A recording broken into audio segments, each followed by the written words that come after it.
On today's episode, Blackhawks legend Marian Hossa will officially be signing a one-day contract to retire as a member of the Chicago Blackhawks on Thursday night.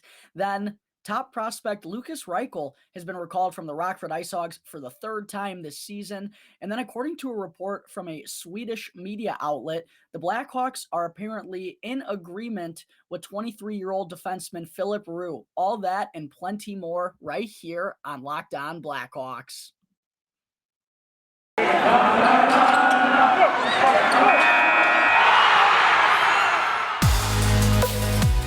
You're Locked On Blackhawks, your daily podcast on the Chicago Blackhawks. Part of the Locked On Podcast Network, your team every day.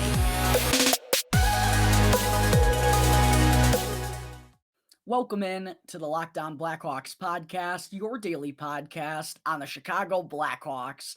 Today is Wednesday, April 6th. I'm your host, Jack Bushman. You can find me out on Twitter at JackBushman2, or you could also go and check out my Strictly Blackhawks account at Talkin' Hockey for all the latest Blackhawks news and updates. And if you're listening to the audio version of today's episode and you like what you're hearing, then please go and show some support first by following the podcast. It'll only take a quick couple of seconds. A quick click of the button will help me out tremendously. Go and leave the show 5 stars if you like what you're hearing as well. And go and leave me a review if you got something positive to say as well. Best of all, it's 100% for free wherever you may be listening to your podcasts, whether that be through Apple Podcasts, Odyssey, Spotify, Google Podcasts, etc. It's all 100% for free. And if you go and follow the show right now, then you'll be able to get the latest episode as soon as it comes out each day.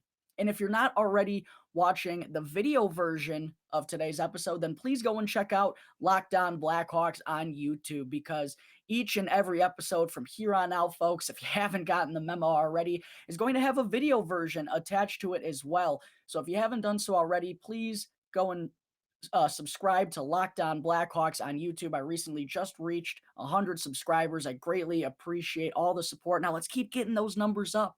Go and smash the like button for me as well. I would greatly appreciate that too. And be sure to turn on those push notifications so you can be notified when the episode is uploaded to YouTube each and every day. All right, good afternoon, everyone. And as always, thank you all for tuning into another episode of Locked On Blackhawks, your one-stop shop for all things Chicago Blackhawks. Real quick, before I get into the good stuff today, folks, I got to remind you all that today's episode is sponsored by BetOnline, which is both the fastest and the easiest way to bet on all your favorite sports and Vegas casino games here in 2022. BetOnline, where the game begins. All right, to open things up on the show this morning, folks, I wanted to start off by getting into Marian Hossa being officially slated to sign a one-day contract on Thursday night as to retire as a member of the Chicago Blackhawks. And I think it's really cool how Hossa is going to be signing this contract at 6:15 on Thursday afternoon in the United Center atrium, just prior to the game, which starts at 7:30 against the Seattle Kraken. So, not only is it awesome that Hossa is now going to be retiring as a member of the Chicago Blackhawks, as he should, but he's going to be doing it right in front of the fans who are in attendance at the United Center. So, all in all, while the Blackhawks season, they've now officially been eliminated from playoff contention as of last night, although we've known that is going to be the fate of this team for the last 2 or 3 months now. But with the season being lost, it's nice to have things that are definitely keeping the fans interested and keeping them wanting to come back to the United Center. Of course, there was Jonathan Taze's 1,000th game ceremony against the Arizona Coyotes on Sunday. Would have been nice, obviously, to pick up that win over the Yotes, but it was still, a very special celebration at the UC. There were tons of former Blackhawks in the building: Corey Crawford, Duncan Keith, Brent Seabrook, even Marian Hossa as well. And I'm sure there's going to be plenty more of that come Thursday night when Big Hoss officially retires. And of course, back in 2018, that's when Hossa was forced to hang up the skates for good due to that skin condition, which apparently was something that he had been dealing with for numerous seasons prior to 2018 where it just seemed to finally get the best of him, really taking a toll on his body each and every time he had to put the pads on. There was a couple of years there where he wouldn't even practice because it was just detrimental to him to put on all of the gear. It was only going to make things worse. We didn't really know what the reason was for Hossa not practicing. Just figured, he's a wily veteran. What does he really have to get better at this point? He's just an all-around perfect player. But yeah, unfortunately, that seemed to get the best of him in 2018 finally. Just one of the most bizarre and unfortunate ways to be forced out of the game of hockey. But prior to that, I mean, Hossa, obviously a Hall of Fame career, a first ballot Hall of Fame career, I should add. He finished with over 1,100 points in his 1,300 plus NHL games. He was an 8-time 30-goal scorer, a 3-time 40-goal scorer, obviously a 3-time Stanley Cup champion here in Chicago, and also the only NHL player to play in 3 consecutive Stanley Cup finals for 3 different teams. So clearly, Hossa had a massive impact wherever he was playing, but especially here in Chicago. And that's why I got to talk about this on the show today, folks. He's got to be the greatest free agent signing in Chicago sports history, right? And in my opinion, it's really not even close. I mean, think about it. Who has come onto a team here in Chicago across any of the major sports and won 3 championships in 6 years? Who else has done that? I believe the answer is no one, folks. And the way that Hossa went about things, the impact that he made on both ends of the puck defensively. He was a force to be reckoned with on the back check. He also helped out on the penalty kill unit. I remember the good old days when Jonathan Toews and Marian Hossa were leading the Blackhawks top penalty kill unit. It's like those two can go out and put a goal up on you, even though they're down a man. And then offensively, I mean, Hossa was just so strong. You couldn't get the puck off of his stick. He was so good at using his body to his advantage. Just truly a one-of-a-kind player. And I don't think it's any surprise that right when he stepped away, that's really when things started to go south for the Chicago Blackhawks in terms of on the ice. And one thing that I actually think people forget about Marian Hossa is that in his final season at the NHL level, Big Hoss recorded 29 goals in his 72 games played. Like, if he played a full 82 game season, he's a 30 goal scorer that year. So there clearly was still some gas left in that tank for Hossa, but unfortunately, he just wasn't able to continue on his tremendous playing career. But super glad to see that Hossa, will be signing a 1-day contract as a member of the Chicago Blackhawks. That's definitely how it should be, even though he made a huge impact on several other NHL teams, the Pittsburgh Penguins, the Detroit Red Wings, the Atlanta Thrashers. He had a tremendous start to his career up in Ottawa. The one team where he should be recognized the most is with the Chicago Blackhawks. That's where he had his biggest impact.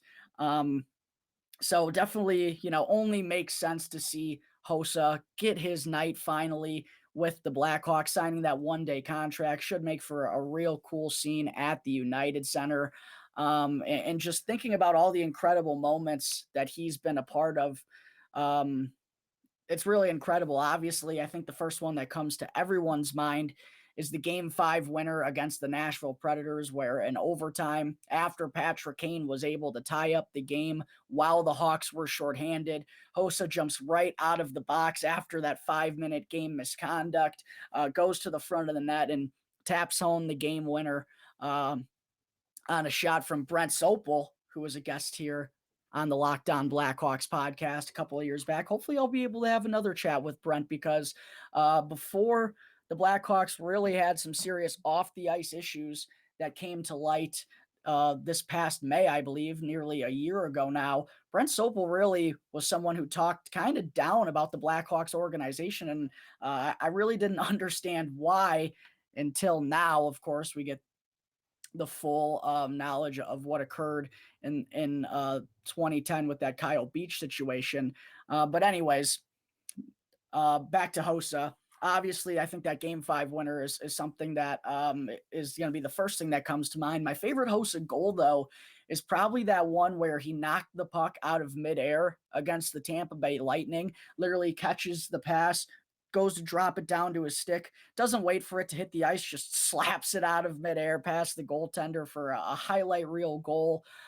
Maybe my second favorite Hossa moment, though, might be so the Blackhawks signed him on in the summer of 2009. They got him from the Detroit Red Wings. I was super pumped to have a guy like him on the team. I was watching his highlights on YouTube for like 3 or 4 months nonstop, it seemed like. But then he wasn't able to begin the year with the Blackhawks. I believe he had a back injury maybe or something along those lines, but I know he had to wait till like November or December to make his Blackhawks debut. And in that first game, I remember it came against the San Jose Sharks, and that's when the Blackhawks had a hat trick of shorthanded goals in one period. It was unbelievable. Hossa had one of those.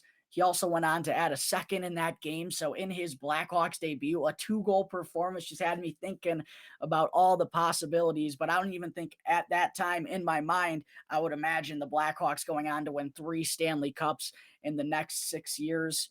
Another really cool Marian Hossa moment that I think kind of goes underrated. I saw Jay Zawaski tweeted this out yesterday, but Hossa scoring that game-tying goal against the Calgary Flames back in 2013 to keep the Hawks point streak alive to begin the season. I think he scored with under 5 seconds to go to force overtime, and then the Blackhawks wind up winning that game in a shootout thanks to the late, great Ray Emery having one of the best goaltender performances a member of the Blackhawks or an NHL goaltender has ever had. I mean, the dude was standing on his head. The Blackhawks had no business to be in that one. Somehow they come away with a victory thanks to a great effort by Emery and that late goal from Marian Hossa. And there's obviously so many more. I mean, he was such a vital part of that Blackhawks championship team, as I said. He really came on and played such an immediate impact, and it's not a surprise to see once he left, the Blackhawks have struggled ever since. So, um, there's no other player quite like Marian Hossa, and I'm super pumped that he's going to get his special night finally on Thursday when the Blackhawks take on the Seattle Kraken at the United Center. All right, there are my thoughts on Marian Hossa inking a one-day contract with the Blackhawks on Thursday. Coming up in just a moment, I will get into top prospect Lukas Reichel being recalled from the Rockford IceHogs for the third time this season. But first, I need to talk to you all about BetOnline. It's that time once of the year, folks, as baseball season is finally upon us. And BetOnline has way more odds and info from game scores, totals, player performance props to where the next fired manager is going to land. BetOnline remains your number one spot for all sports betting here in 2022. And it's not just baseball. From the NHL, NBA, boxing, and UFC, right to your favorite Vegas casino games. Do not wait to take advantage of all the amazing offers available for the 2022 season. BetOnline is both the fastest and the easiest way to bet on all your favorite sports and Vegas casino games. BetOnline, where the game begins. All right, we're back here on the Locked On Blackhawks podcast. Moving on into segment 2 now today. I also wanted to be sure to talk about Lukas Reichel being recalled from the Rockford IceHogs for the third time on Tuesday night.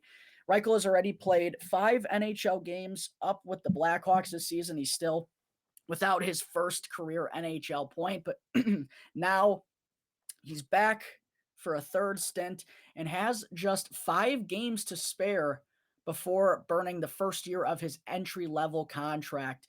And not too long ago, we heard general manager Kyle Davidson talk to the media on a couple of separate occasions about this situation. And basically, Davidson, didn't sound the least bit concerned about burning off that first year of Reichel's contract. He really just said that all he cares about at this point is doing what's best for Reichel's career moving forward. So, based on that, it sure sounds like Reichel could be playing 5 or more games down the stretch here with the Chicago Blackhawks. And personally, I do agree that Reichel's career at this point should take center stage, but I'm not so sure that burning off the first year right now, not even that, just calling Reichel back up to the NHL at this point. I'm not so sure that's the best thing for the franchise or him moving forward. And the reason I say that is because, first, this is obviously going to be a process for the Chicago Blackhawks, right? We're in it for the long haul at this point, folks. We've heard Kyle Davidson say, 3 to 5 years. That's basically what he's been saying. And based on his moves and the way he's gone about things so far, I think it's pretty clear that the Blackhawks are not going to rush along this process. So one thing I will say about burning that first year is that, when Reichel's ELC does expire, the Blackhawks are very likely not going to be worried about their finances. It's doubtful that they're going to be right up there against the salary cap at that point. So re-signing him really, I don't think should be an issue, given that, the Blackhawks probably aren't going to be all that competitive. I don't imagine they're going to be right there against the cap. So I don't think financially it's going to be that big of an issue. So I don't think that's the biggest part of this, burning off the first year. I think it's more so that, considering how, I know it's only been 5 games, but considering how, Reichel really hasn't had all that much success at the NHL so far this season. He's kind of been, a little bit, what's the word for it here? I don't want to call him a ghost out there on the ice, but he really just hasn't made that much of an impact. And it's like, when he's in the lineup, I only see him making like a couple of nice plays per game. It's not like he's everywhere or anything. And he was given an opportunity inside the top 6. But the thing to me about this, about calling Reichel back up, is look at all the success he's had down at the AHL this season. At just 19 years old, Reichel is already a point per game player with the Rockford IceHogs. He has 49 points in 49 games this season.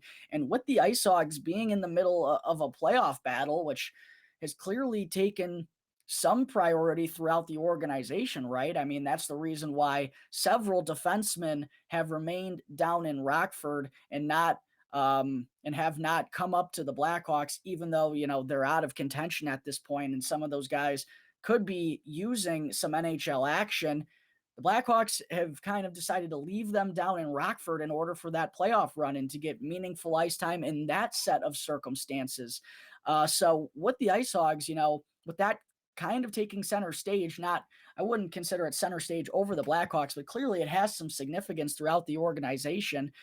And considering Rockford's position right now in the standings and Reichel being a big part of that team, I'm just a little shocked the Blackhawks are taking him away from that situation right now. Like, in the crucial stretch of the season, you would think you'd want the IceHogs star player down there getting ready for what's to come, which is hopefully the AHL postseason. One thing that I have thought about, I kind of did some background this morning on the AHL playoffs and how many teams make it and how the standings work and whatnot. And if I have my facts straight, I do believe that 23 teams are going to be qualifying for the postseason in the AHL. There's going to be like play-in games, kind of like the 2020 COVID postseason bubble. There's going to be play-in games. I'm not sure how the series work or anything, but if I have my facts straight, I do believe 23 teams are going to be qualifying for the playoffs. So maybe with Rockford kind of sitting comfortably in that 4th spot in their division, maybe, they're not all that concerned about these final handful of games and just want to return Reichel for the actual playoff run. Maybe that's playing a factor here, but I do just find it a little weird that they're taking Reichel away from that team. When they're about to be headed into the playoffs, especially with, also taking him away from that team could potentially burn the first year of that entry-level contract. As I said, I don't think that's a big issue for the Blackhawks, because re-signing him, no matter how well he performs, it's probably not going to be a problem if it has to come a year earlier than expected. But I did think it was a little weird to take him away from that team right now. But, if Reichel is going to be playing 5 or more games here with the Blackhawks down the stretch of the season, the Blackhawks only have 12 games left on their schedule. They better be giving him an opportunity to have success. I fully expect him to either be jumping up on that top line at center with Alex DeBrincat and Patrick Kane playing as his wingers, or if they don't have him there, then at the very least, he's got to be on the second line with Jonathan Taves and Dominic Kubalik or Taylor Radish or Tyler Johnson or something along those lines. And actually, the Blackhawks are in the middle of practice right now, folks. Reichel was in attendance at Fifth Third Arena, and he was actually on the second line along with Jonathan Taves at center and then Kirby Dach at the right wing. And I think Kirby, I mean, we got 12 games left in the season, and there's not a whole lot to be playing for at this point. So why not give Kirby some opportunities to play on the wing? And I believe, again, if I have my facts straight, Kirby hasn't been given much of an opportunity on the wing this season. But a couple of weeks ago, when Derek King gave him a chance to play there, I think he actually fared pretty well. So should be interesting for a couple of different reasons if Reichel does play on that second line. How is he going to handle being on a second line role with Jonathan Taves, who has been a bit better offensively in the past couple of months? And then along with Kirby Dach as well, how is he going to handle playing on the wing rather than playing at center? But yeah, they have to be putting Reichel in a position to succeed. He won't be doing a whole lot of that if they put him in the bottom six, but based on how King has used him in practice so far today, and also considering where he was in the lineup through the first 5 games, there's no reason to believe he's not going to be in the top six. That's where Kinger's used him so far when he's been up at the NHL level. So hopefully Reichel will be able to pick up that first NHL point here sometime rather soon. And if he does wind up burning the first year of his ELC, I don't think that's any big deal. That should be a big deal to anyone, the Blackhawks or any fans out there. I don't think that should be on the top of your list of concerns moving forward. The Blackhawks aren't going to have an issue. But if he's going to do that, I'm really hoping that, we're going to see him provide some flashes of what's to come in the future here in Chicago. All right, there are my thoughts on the Blackhawks recalling top prospect Lukas Reichel on Tuesday night. Coming up in just a minute, I will get into a report that the Blackhawks are in agreement with Swedish defenseman Filip Roos on a contract. But first, I got to talk to you all about RockAuto.com. Rock Auto is a family business that's been serving auto parts customers and do-it-yourselfers online for over 20 years. Go to rockauto.com right now to save both money and time while shopping for auto and body parts from hundreds of different manufacturers. Why would you choose to spend 30%, 50%, or even as much as 100% more for the exact same auto parts at a chain store or at a new car dealership? Chain stores and car dealerships have different price tiers for professional mechanics and do-it-yourselfers. But RockAuto.com's prices are the same for everybody, and they're always reliably low. The RockAuto.com catalog is also remarkably unique and super easy to navigate. You can quickly see all the parts available for your vehicle, from motor oil to tail lamps and even carpet. And you can also choose the brands, specifications, and the prices that you prefer. Best of all, those prices at rockauto.com are always reliably low, and the same for professional mechanics and do-it-yourselfers. So why spend up to twice as much money and time for the same parts when you can go to rockauto.com right now and see all the parts that you'll ever need for your car or truck for the best possible prices? And when you check out rockauto.com, be sure to let them know that the Locked On Podcast Network sent you. All right, welcome back to the Locked On Blackhawks podcast. I'm your host, Jack Bushman. Moving on into segment 3, before I wrap things up on the show here today, I also wanted to be sure to talk for a quick moment on a report that came out earlier today from a Swedish media outlet that the Blackhawks are supposedly in agreement with 23-year-old Swedish defenseman Filip Roos. At the moment, there haven't been any official reports that have come out from the Blackhawks beat writers or NHL news outlets that I trust across the league. None of that has happened so far. I've only seen one report, which was the article itself. But given kind of the Hawks' track record over in Sweden and really all of Europe, they always seem to scout really well from over there. My guess would be it's pretty darn likely that this is going to happen, that the Blackhawks are going to reach a contract and reach a deal with defenseman Filip Roos. But a quick breakdown on Roos. I really hope I'm pronouncing his last name right. It's spelled Roos. And in Sweden, I don't know if the S is silent. Filip Roos? Filip Roos? I don't know.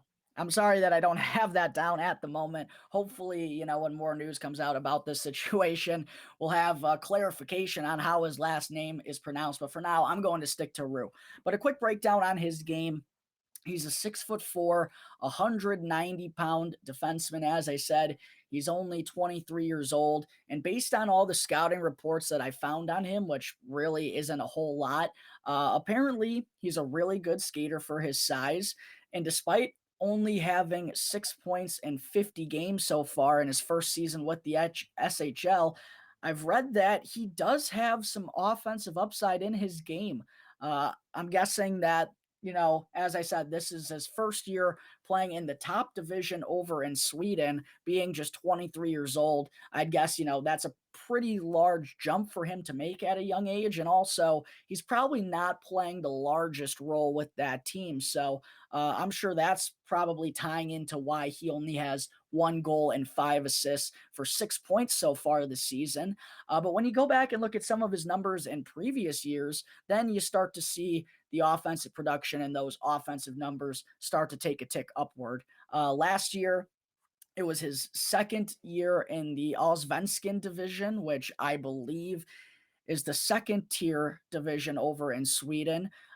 In 52 games last season, Rue had 6 goals and 22 assists for 28 points. And then throughout his junior career, again, he's played throughout Sweden throughout his entire career so far.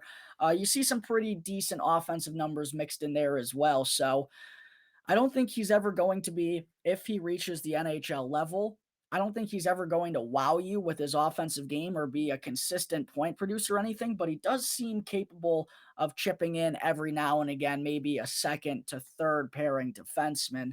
I don't have much of a scouting report on his defense, unfortunately. Like I said, the reports out there on his game were very limited.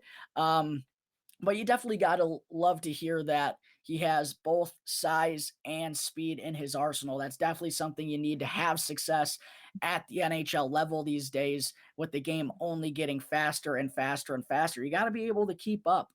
So we'll see what comes next. Like I said, we haven't heard many other reports besides this article that was written out in Sweden.